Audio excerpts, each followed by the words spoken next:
Hello my dear friends, तो आज हम करेंगे क्लास 8 साइंस का चैप्टर नंबर 7 जिसका नेम है conservation of plants and animals. इसमें हम पार्ट 1 कर चुके हैं। आज हम पार्ट 2 को कंटिन्यू करेंगे। तो बायोडाइवर्सिटी पार्ट 1 में हमने देखा था कि जो भी डिफॉरेस्टेशन होता है वो क्या होता है और उसके क्या क्या कारण होते हैं, हम ट्रीज को क्यों कट करते हैं। अब हम बात करेंगे बायोडाइवर्सिटी और बायोस्फीयर की। बायोडाइवर्सिटी क्या होती है और बायोस्फीयर क्या होता है।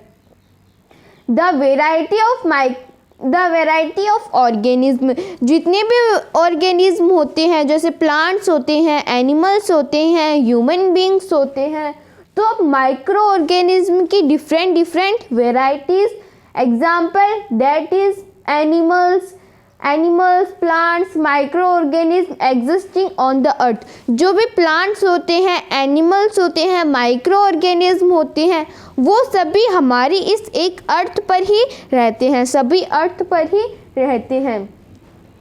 Biosphere refers to that part of the earth where living organism exist on the regions of the earth which support life। अब बायोस्फीयर किसे बोलते हैं? जो भी लैंड वाला एरिया होता है उसे हम लिथोस्फीयर बोलते हैं। जो भी गैसेस होती है एयर के अंदर उसे हम एटमॉस्फेयर बोलते हैं। और जो भी वाटर वाला सीज, लेक्स, ओशियंस, इन सभी को हम क्या बोलते हैं? इनको हम हाइड्रोस्फीयर बोलते हैं। और जब ये तीनों मिल जाते हैं, जब एटमॉस्फेयर, हाइड्रोस्फीयर, लिथोस्फीयर ये तीनों मिल जाते हैं तो इसको, ये जो यहाँ पे बना है सर्किल, इसको बोलेंगे हम एटमॉस्फेयर। क्या बोलते हैं इसको हम एटमॉस्फेयर बोलते हैं। इसको हम बायोस्फीयर बोलते हैं। जब एटमॉस्फेयर, लिथोस्फीयर और हाइड्रोस्फीयर तीनों मिल जाते हैं तो उसे हम बायोस्फीयर बोलते हैं। मैंने अभी क्या बोला था? उसे हम एटमॉस्फेयर बोलते हैं। सॉरी, उसको एटमॉस्फेयर नहीं बोलते, उसको क्या बोलते हैं? बायोस्फीयर। उसको बायोस्फीयर बोलते हैं। Biosphere refers to that part of the earth. Biosphere क्या होता है? बायोस्फीयर रिफर्स टू, बायोस्फीयर एक अर्थ का वो पार्ट होता है वेयर लिविंग ऑर्गेनिज्म, जहाँ पे जो भी लिविंग ऑर्गेनिज्म होते हैं एग्जिस्ट ऑन द रीजन्स, वो किसी एक रीजन्स के अंदर, किसी एक रीजन के अंदर रहते हैं। ऑफ द अर्थ के किसी एक रीजन के अंदर रहते हैं। विच सपोर्ट लाइफ, और वो लाइफ को सपोर्ट करते हैं। जैसे जो भी एनिमल्स होते हैं वो कहाँ पे रहेंगे? वो किसी एक पर्टिकुलर अर्थ के किसी एक पार्ट पे रहते हैं, मतलब वो फॉरेस्ट के अंदर रहते हैं। तो और वो क्या करते हैं? हमारी लाइफ को सपोर्ट भी करते हैं। अगर एनिमल्स नहीं होंगे और प्लांट्स नहीं होंगे तो हम भी नहीं होंगे। तो हमने बात कर ली बायोडाइवर्सिटी और बायोस्फीयर की। अब हम आगे बात करेंगे। तो अब हम बात कर लेते हैं, कुछ एक पॉइंट है जो हमारी बुक के अंदर दिया हुआ है, हम उसकी बात कर लेते हैं। तो the most serious threat to biodiversity, जो भी सबसे ज़्यादा सीरियस, सबसे ज़्यादा भयंकर थ्रेट मतलब डर है किसके ऊपर? बायोडाइवर्सिटी के ऊपर। तो सबसे ज़्यादा भयंकर डर जो है बायोडाइवर्सिटी के ऊपर वो क्या है? बायोडाइवर्सिटी का मतलब ऐसे एनिमल जो फॉरेस्ट के अंदर रहते हैं। Loss comes from habitat destruction, उनका जो घर है हम उन्हें उनके घर से निकाल देते हैं। Loss comes from the habitat destruction, उनके घर से हम उनको निकाल देते हैं। क्योंकि अब अगर हम ट्रीज़ को कट करेंगे तो एनिमल्स कहाँ पे रहते हैं? वो तो फॉरेस्ट के अंदर रहते हैं। अगर हम फॉरेस्ट को कट कर देंगे तो वो बेचारे कहाँ पे जाएंगे? उनका घर तो फॉरेस्ट ही था, तो हम उनको उनके घर से निकाल देते हैं। That is destruction of living places of organism, जो ऑर्गेनिज्म होते हैं, लिविंग ऑर्गेनिज्म, किसकी बात करें यहाँ पे? एनिमल्स की। Destruction of living places of organism, जो भी लिविंग प्लेस होता है, उनका रहने का स्थान होता है, हम उनको वहाँ से निकाल देते हैं। Habitat destruction takes place due to deforestation. अब हम उनको निकालते कैसे हैं? हम उनको पकड़ के तो खींच के नहीं लाते, उनको हम निकालते कैसे हैं? ड्यू टू डिफॉरेस्टेशन, हम सभी जंगल्स को कट कर देते हैं। जो भी ट्रीज़ होते हैं किसके अंदर, फॉरेस्ट के अंदर, हम उनको कट कर देते हैं। कंस्ट्रक्शन ऑफ डैम्स, हम डैम्स को बना देते हैं और जो डैम्स होते हैं वो कितना लार्ज एरिया को कवर करते हैं। तो डैम्स कहाँ पे बनाएंगे हम, सिटीज़ के अंदर तो हम डैम्स को बना नहीं सकते। तो हम जो भी फॉरेस्ट होता है उसको कट कर देते हैं और बाद में डैम्स बना देते हैं। तो डैम्स के कारण क्या होता है, फॉरेस्ट कट होते हैं और फॉरेस्ट कट होने से एनिमल्स का जो भी रहने का जगह है, उनकी रहने का जो भी प्लेस है वो वहाँ से निकल जाते हैं। और सिटीज़ भी कहाँ पे बनती है, जो भी विलेजेस होते हैं वहाँ पे तो बनती नहीं है। वहाँ पे तो पीपल क्या करते हैं, खेती करते हैं, एग्रीकल्चर करते हैं। तो सिटीज़ कहाँ पे, फॉरेस्ट के अंदर बनती है। जो भी फॉरेस्ट होता है उसको कट कर दिया जाता है और बाद में सिटीज़ बना ली जाती है, हाउसेस बना लिए जाते हैं। इंडस्ट्रीज़, फॉरेस्ट के अंदर इंडस्ट्रीज़ भी बनाई जाती है। फॉरेस्ट के अंदर क्यों बनाई जाती है, क्योंकि फॉरेस्ट से उनको मिनरल्स मिल जाते हैं, अच्छी वाटर की सप्लाई भी हो जाती है फॉरेस्ट के अंदर। तो फॉरेस्ट के पास वाला जो भी एरिया है या फिर फॉरेस्ट को कट कर दिया जाता है और वहाँ पे इंडस्ट्रीज़ खड़ी कर दी जाती है। और क्रॉपलैंड, जो भी फार्मर्स होते हैं वो जो फॉरेस्ट होता है उसके अंदर खेती कर लेते हैं। फार्मर सोचते हैं कि ये जगह खाली पड़ी है, हम यहाँ पे क्या कर लेंगे, एग्रीकल्चर कर लेंगे। तो क्रॉपलैंड से industries, cities, dams, construction of dams और डिफॉरेस्टेशन, इससे क्या होता है, एनिमल्स का घर जो है वो छूट जाता है उनसे। तो हमने कुछ पॉइंट्स की बात कर ली। अब हम देखेंगे इंडेंजर्ड स्पीसीज और extinct species. So now we discuss about extinct species. What are extinct species? The species of plants and animals which have already been lost are called extinct species. Extinct species क्या होती है? Extinct species मतलब ऐसे species जो अब ख़त्म हो चुकी है। जैसे मान लो डायनासोर है, किसी ने डायनासोर को देखा है? नहीं, हमने डायनासोर को नहीं देखा। क्यों नहीं देखा हमने? क्योंकि वो अब एक्सटिंक्ट हो चुकी है, वो अब पूरी दुनिया के अंदर कहीं भी नहीं रहा है। तो the species of plants and animals, animals की और प्लांट्स की ऐसे species which have already been lost, जो क्या हो चुकी है, जो अब ख़त्म हो चुकी है, जो अब नहीं रही है, आर कॉल्ड एक्सटिंक्ट स्पीसीज। तो उसे हम एक्सटिंक्ट स्पीसीज बोलते हैं।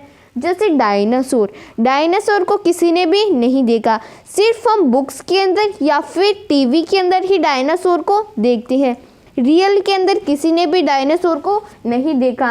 And dodo, dodo is also an type of animals. तो डोडो क्या है? कोई एक एनिमल है, वो भी अब एक्सटिंक्ट हो चुका है, वो भी अब इस दुनिया के अंदर नहीं रहा। और प्लांट्स के अंदर ये तो एक्सटिंक्ट एनिमल्स है, डायनासोर और डोडो। तो अब कोई एक्सटिंक्ट प्लांट्स भी होते हैं, जैसे ब्रह्मकाल एंड सार्पगंधा। तो ये दो प्लांट्स है, ब्रह्मकाल और सार्पगंधा। तो ये भी क्या है? एक्सटिंक्ट प्लांट्स है, ये अब नहीं रहे। अब ये ब्रह्मकाल और सार्पगंधा नहीं रहे, ये पहले ही थे ऐसे प्लांट्स। तो हमने बात कर ली एक्सटिंक्ट स्पीसीज की। अगर हम किसी भी एनिमल को या फिर किसी भी प्लांट को कंजर्व नहीं करेंगे तो आने फ्यूचर के अंदर, आने वाले ईयर्स के अंदर क्या होगा, जो टाइगर है, जो लॉयन है, ये सभी भी एक्सटिंक्ट हो जाएंगे। तो हमें इनको कंजर्व करना होगा। तो अब हम बात कर लेते हैं कि जो भी कंजर्वेशन कैसे कर सकते हैं हम वाइल्ड लाइफ का। तो अब हम बात करेंगे उसकी। अब हम बात कर लेते हैं conservation of forest and wild life. मतलब जो भी फॉरेस्ट होता है, जो भी वाइल्ड लाइफ होती है, वाइल्ड लाइफ का मतलब जो भी जंगल होता है उसके अंदर कौन कौन सी लाइफ रहती है, उसके अंदर कौन कौन से एनिमल्स रहते हैं। तो हम कैसे कंजर्व कर सकते हैं फॉरेस्ट को और वाइल्ड लाइफ को? अगर हम ट्रीज़ को ज़्यादा से ज़्यादा ग्रो करेंगे, मतलब अगर हम हर ईयर के अंदर 1 या फिर 2 ट्रीज़ को ग्रो करेंगे तो 24 ईयर्स हो गए। अगर मान लो कोई व्यक्ति 24 ईयर्स क्या करता है, जीवित रहता है, तो मतलब वो बहुत सारे ट्रीज़ को ग्रो कर सकता है। वो जितनी ऑक्सीजन लेता है 24 ईयर्स के अंदर, उससे ज़्यादा ऑक्सीजन उसके इन्वायरमेंट के अंदर रह जाएगी। मतलब जो भी ट्रीज होते हैं वो क्या करते हैं, वो कार्बन डाइऑक्साइड को तो ले लेते हैं और ऑक्सीजन को छोड़ देते हैं। अगर मान लो 24 ट्रीज हो जाएंगे तो उसके जो भी घर होगा उस व्यक्ति का जब वो 24 ईयर्स जीवित रहेगा तो उसके घर के अंदर जो भी उसका इन्वायरमेंट होगा उसके घर का वो एकदम क्लीन रहेगा, वहाँ पे कोई भी पॉल्यूशन नहीं होगा, क्योंकि वो जो ट्रीज है उस पॉल्यूशन को कम कर देंगे और जो भी उसको क्लीन कर देंगे पूरे इन्वायरमेंट को। अगर हम ज़्यादा से ज़्यादा ट्रीज़ को ग्रो करेंगे तो फॉरेस्ट का कंजर्वेशन होगा। अगर हम ट्रीज़ को कम कट करेंगे, जितने ट्रीज़ ग्रो किए हमने अगर हम उससे ज़्यादा कट कर देंगे तो फिर कुछ फ़ायदा नहीं निकलेगा, उल्टा कि पॉल्यूशन और ज़्यादा हो जाएगा। तो अगर हम ट्रीज़ को कट करना भी कम कर देंगे, अब हम ट्रीज़ को कट क्यों करते हैं, या तो इंडस्ट्रीज लगाने के लिए, और जो भी विलेजेस होते हैं वहाँ पे जो भी वुड होती है उसका यूज़ किया जाता है फ्यूल के लिए। तो अगर हम उनका फ्यूल के लिए भी यूज़ नहीं करेंगे तो conservation of forest and wild life, forest का और अपने आप ही कंजर्वेशन हो जाएगी अगर हम वुड का कम यूज़ करेंगे तो। और अगर हम फॉरेस्ट के अंदर जो भी वाइल्ड लाइफ होती है उनकी हंटिंग नहीं करेंगे, अगर हम उनको हंट नहीं करेंगे, पीपल क्या करते हैं एनिमल्स को हंट कर देते हैं और जो भी एलिफेंट होता है उसके टीथ को या फिर एनिमल्स की स्किन को उनका ट्रेड करते हैं। तो उससे क्या होता है, बेचारे एनिमल्स, बेगुनाह एनिमल्स क्या कर दिए जाते हैं, मार दिए जाते हैं। तो हमें हंटिंग भी नहीं करनी चाहिए। और जो भी गवर्नमेंट होती है उन्हें स्ट्रिक्ट होना चाहिए, गवर्नमेंट को स्ट्रिक्ट होना चाहिए कि जो भी अगर कोई मान लो सेलिब्रिटी है, सलमान खान है, अगर वो किसी की हंटिंग करता है तो गवर्नमेंट को उसे भी सज़ा देनी चाहिए।